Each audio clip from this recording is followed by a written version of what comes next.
नमस्कार, आप देख रहे हैं जज्बात 24 और मैं हूं आपके साथ अंजना। तो चलिए शुरुआत करते हैं इस वक्त की बड़ी खबर से। 43 पायलटों के इस्तीफे के बाद संकट में एयरलाइन, 700 उड़ानें हो सकती हैं कैंसिल, जाने पूरा मामला। हाल ही में शुरू हुए अकासा एयर पर भी संकट के बादल गहरा गए हैं।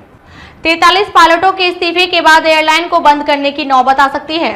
एयरलाइन ने मंगलवार को दिल्ली हाई कोर्ट को यह जानकारी दी है। पायलटों के अचानक इस्तीफे के कारण विमानन कंपनी को सितंबर में हर दिन 24 उड़ानें रद्द करनी पड़ रही हैं।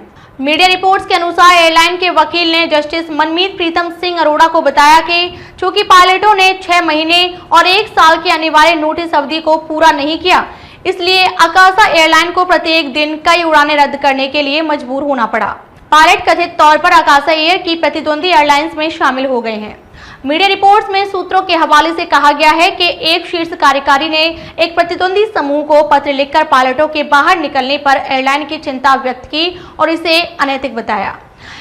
एक दिन में 120 उड़ानों का संचालन करने वाली अकासा एयर को उम्मीद है कि अगर इस्तीफे जारी रहे तो अकेले इस महीने 600 से 700 उड़ानें रद्द कर दी जाएंगी। उसने अगस्त में 700 उड़ानें रद्द की थी। एयरलाइन ने अदालत से नागर विमानन महानिदेशालय यानी डीजीसीए को अनिवार्य नोटिस अवधि नियमों को लागू करने का अधिकार देने का अनुरोध किया है। एयरलाइन कथित तौर पर पायलटों के खिलाफ दंडात्मक कार्रवाई करने की मांग कर रही है और उड़ानों के रद्द होने और ग्राउंडिंग के कारण राजस्व के नुकसान के लिए मुआवजे के रूप में लगभग 22 करोड़ रुपए की मांग कर रही है। पिछले सप्ताह एयरलाइन ने कहा था कि वह उन पायलटों के खिलाफ कानूनी कार्रवाई की मांग कर रही है जो अनुबंध नोटिस अवधि पूरी किए बिना चले गए। अकासा एयर के एक प्रवक्ता ने कहा, हमने केवल उन पायलटों के एक छोटे समूह के खिलाफ कानूनी कार्रवाई की मांग की है जिन्होंने अपनी ड्यूटी छोड़ दी और अपनी अनिवार्य अनुबंध नोटिस अवधि को पूरा किए बिना चले गए। यह न केवल उनके अनुबंध का बल्कि देश के नागरिक उड्डयन विनियमन का भी उल्लंघन था।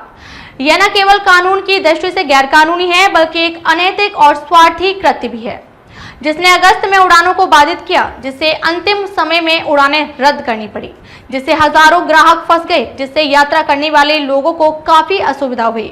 प्रवक्ता ने यह भी कहा, सौभाग्य से हम उस स्थिति से बाहर हैं। हमारे सहयोगियों की कड़ी मेहनत के लिए धन्यवाद। उन्होंने कहा, एक युवा स्टार्टअप के रूप में हमें गर्व है कि हमारे संचालन के पहले वर्ष में हर अकासियन ने हमें बेहतर बनाने में मदद की है। इस तरह का व्यवहार हमारी पूरी टीम की कड़ी मेहनत के लिए बहुत अपमानजनक है, जो हर दिन पूरी ईमानदारी के साथ काम करता है। विधेयक रखा जाना चाहिए, कार्रवाई की जरूरत। उन्होंने कहा कि कार्रवाई की जरूरत है, न कि विधायी रूप से अनिवार्य विलंब की।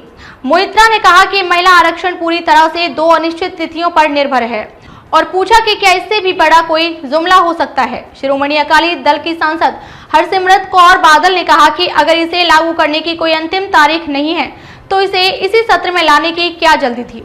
उन्होंने कहा, आप एक ऐसा विधेयक लेकर आए जो अगले 5-6 वर्षों में महिलाओं को अधिकार नहीं देगा। महिला आरक्षण बिल विधेयक का समर्थन। बसपा सांसद संगीता आजाद ने कहा कि उनकी पार्टी पूरे दिल से इस विधेयक का समर्थन करती है क्योंकि यह महिलाओं को सशक्त बनाएगा और उन्हें प्रोत्साहन देगा। उन्होंने कहा, महिलाएं राष्ट्र निर्माण में भागीदार महसूस करेंगी।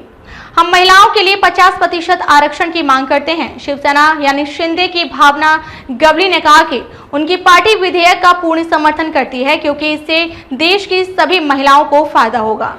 भाजपा की सुनीता दुग्गल ने विधेयक को ऐतिहासिक बताते हुए कहा कि देश की महिलाएं जानती हैं कि सिर्फ प्रधानमंत्री नरेंद्र मोदी ही उन्हें 33% आरक्षण प्रदान कर सकते हैं।